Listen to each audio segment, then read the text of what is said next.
Welcome, the man, the legend, the alpha lobster of the internet. Here is his picture, Jordan Peterson. He seems to be in crisis lately. Over the last couple of weeks, he released several questionable videos over his YouTube and Twitter account, got banned on Twitter or suspended, and then he released an entire 5-camera villain monologue about getting a Twitter suspension. But there is a book that may help Jordan Peterson, specifically this one, 12 Rules for Life, the Antidote to Chaos. Out of his book, I will generate 12 rules that intend to make Jordan Peterson a more successful member of the society. So clean your room, bucko, we're going to fix Jordan Peterson. So rule number 1, stand up straight with your shoulders back. Consider Lobster. No, seriously. Lobster is the prime argument starter for Jordan Peterson. Many times he was criticized for comparing 21st century human society to the hierarchy of the lobsters. But nonetheless, I will prevail on Lobster argument. When lobsters shed their hard outer shell, they become squishy and soft and exposed to the chaos of the ocean floor environment.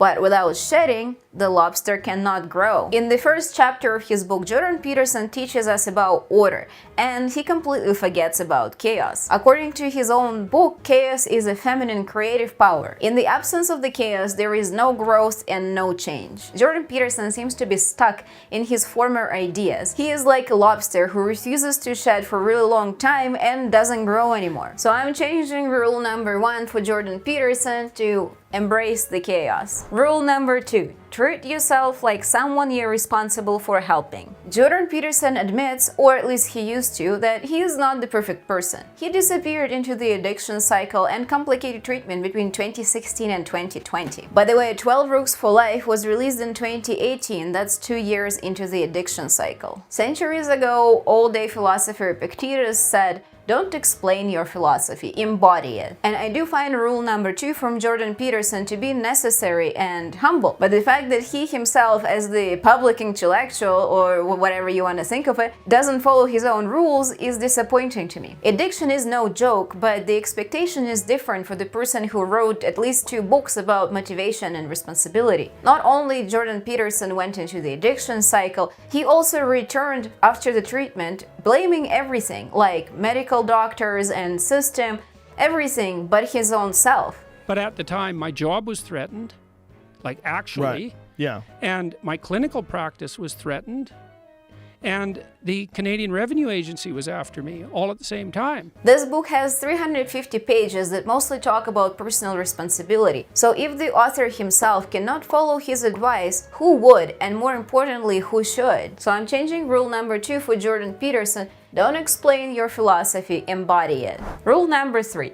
Make friends with people who want the best for you. Over the last years, Jordan Peterson had multiple talks and public conversations with philosophers and public speakers across the board. From debating Ben Shapiro, if you consider speed talking to be a form of thinking, to debating Zizek, or as close as Jordan Peterson got to debating a full philosopher. Jordan Peterson himself didn't find full recognition within the academia and moved on to more of a public intellectual and public speaker figure. But recently he made a clear turn to the political right-wing ideology. He even moved from Canada to the US, how it happens to many more conservative thinkers who don't find full recognition in their more social and liberal Canadian state. And then Jordan Peterson joined Daily Wire. Joining Daily Wire questions Jordan Peterson as an independent thinker. Now he sits on the same bench as the oil-sponsored propagandist and the fastest-talking head on the conservative internet. What I actually make the case for in the People versus Barack Obama is I make the case that the RICO Act, the Racketeer Influencing Corrupt Organizations Act of 1970. I suppose we will soon see the split between Jordan Peterson fan base, between those who saw Jordan Peterson as a professor and independent thinker and those who see Jordan Peterson primarily as a political commentator. And for me, the fact that he joins Daily Wire also means that he will spend next couple of years fighting those neoliberal, proto-Marxist, uber-super chads that only exist in his own head. That will make him a lot of money and also make him more popular. So I changed the rule number 3 to say choose your friends wisely. Rule number 4. Compare yourself to who you were yesterday, not to who someone else is today. Yesterday, Jordan Peterson was viewed as an interesting and independent figure. He gained traction by producing the publicly accessible series about the Bible. Also, he popularized public debates, opening the philosophical discussion to the public. And he did did rather humble Q&As from his own home office. I don't want to over-romanticize Jordan Peterson from the past, even then he had a lot of flaws in his thinking and arguments. But lately it seems like he is going all in on his biases rather than just having them. He became more close-minded and his rhetoric is still stuck in the same arguments he had 5 years ago. It's all Bible, USSR, Nazi Germany and lobsters. In chapter 4 he has rather interesting suggestion which I think he himself forgot,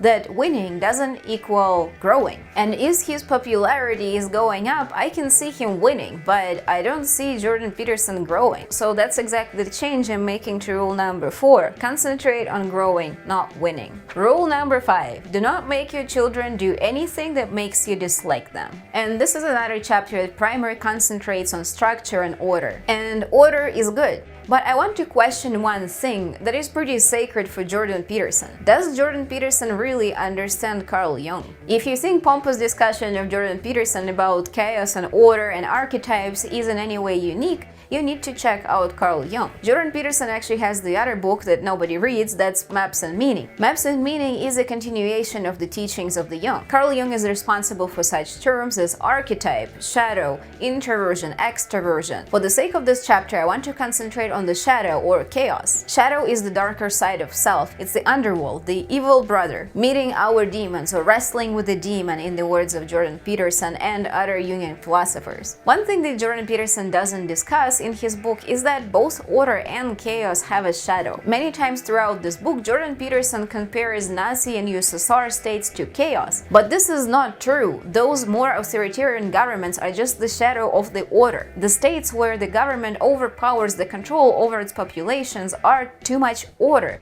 not too much chaos. Because the chaos by itself can have a good and a shadow parts too. For example, if you're leaving your parents' house and starting your own life, that's chaos, but this is necessary if you ever want to form yourself as a full individual. The shadow side of the chaos is something like a meaningless destruction or war. I'm changing rule number 5 for Jordan Peterson to say embrace the light, not order. Rule number 6 is perhaps the most famous and the most dumb rule that was created by Jordan Peterson. Set your house in order before you criticize the world. And I have nothing against setting your house in order. I think the first part of it is actually really good. I feel like Jordan Peterson himself doesn't do any favor to his rule number 6. Ever since he re-emerged from his addiction cycle and entered the public discourse once again, he criticized like everything that he can criticize.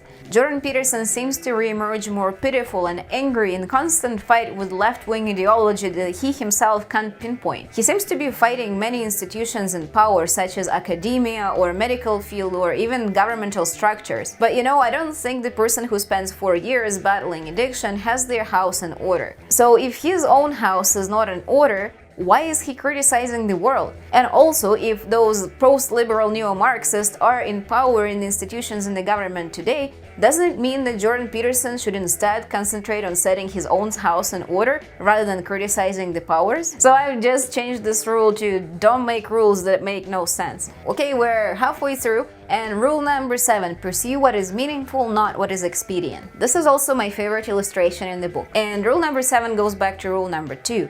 Don't explain your philosophy, embody it. Looking at Jordan Peterson today, I'm not sure he pursues what is meaningful. It seems to me that he's pursuing what is more popular and brings him more money. Only the time is going to prove me right or wrong. It's hard to say how far right Jordan Peterson is willing to slide to make himself more money and more popularity. Jordan Peterson in this chapter spends quite a bit of time discussing aims and aiming for the right thing, but I'm not sure he is aiming right. So I updated rule number 7 to say always aim for an independent thinking. Rule number 8, tell the truth or at least don't lie. Look, being an expert on anything is hard.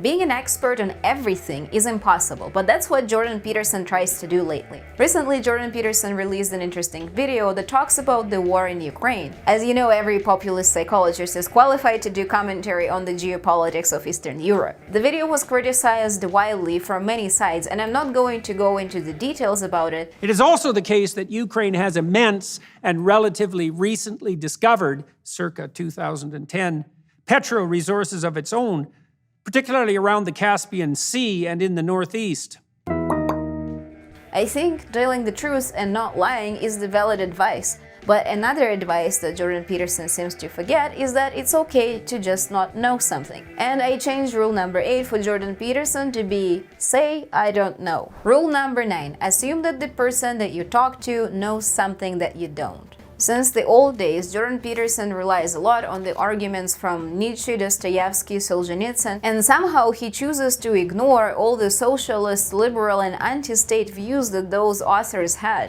I updated rule number 9 to say try your best to understand your opponent. Okay, we're off to rule number 10 over here, be precise in your speech. I feel like at the beginning of his career, Jordan Peterson tried his best to be precise in his speech. But not anymore. Right now, all his videos are memes and all his tweets are just mean jokes. Speech of Jordan Peterson is full of complex words, but it actually doesn't carry a lot of meanings and never addresses any objections that he faces. So I think of all the 12 rules that I made up for Jordan Peterson over here, rule number 10 is the easiest one to execute and will do the most justice to Jordan Peterson. Rule number 10, turn to delete Twitter. Rule number 11, do not bother children when they are skateboarding. Rule number 11 has some valuable advice, but it also has a lot of Jordan Peterson's own views on politics and modern politics development. Jordan Peterson spent last decade fighting postmodern neo-Marxists who he himself can't pinpoint. Who are them, the postmodern neo-Marxists? Trans people? Academia?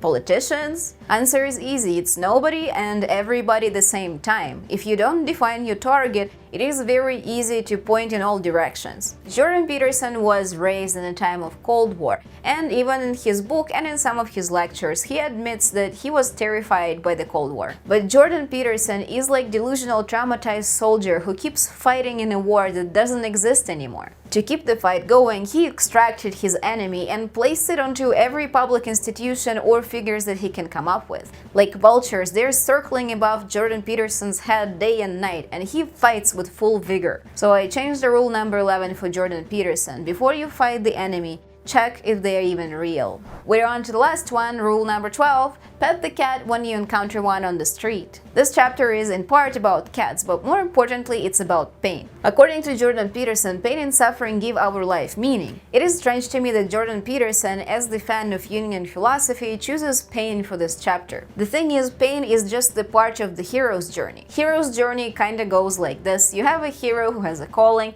He fulfills that calling and goes into the underworld where he slays the dragon, receives the treasure, comes back to the society, shares his treasure with the society and gets fully reintegrated. Rinse and repeat till you die. According to Jung and Jordan Peterson too, the hero's journey lays at the base of the meaning. You can find hero's journey in the folklore, cartoons, Bible, anywhere really. And Jordan Peterson himself is on the path of the hero as well. He returned from his underworld trip into the addiction cycle with no treasure. He returned being more mean, aggressive, and unhappy. I changed the rule number 12 to say after fighting a dragon, don't forget to bring the treasure, because I think that's something that Jordan Peterson missed last time. So here are my 12 rules to fix Jordan Peterson according to Jordan Peterson. And well, my review of the 12 rules for life as well. I read this book twice. Once in 2018 when it just went out, and once for this video, which also made me spend more money than I want on Jordan Peterson's products. But reading this book the second time in 2022 definitely made it sound more religious, bitter, and angry than when I read it in 2018, mostly due to the change in Jordan Peterson himself. In 2018, for myself, I view Jordan Peterson as a controversial but independent thinker. Right now, as he is getting more involved in right-wing politics, I think of him more as a propagandist and an expert on everything who actually doesn't know much. On the second read, the book definitely sounded more religious and ideologically heavy to me. But that's it for today. If you have any other ideas of the books and topics that you would like me to review next, leave me a comment below. Otherwise, see you on the next book. We'll see who cancels who, you sons of bitches.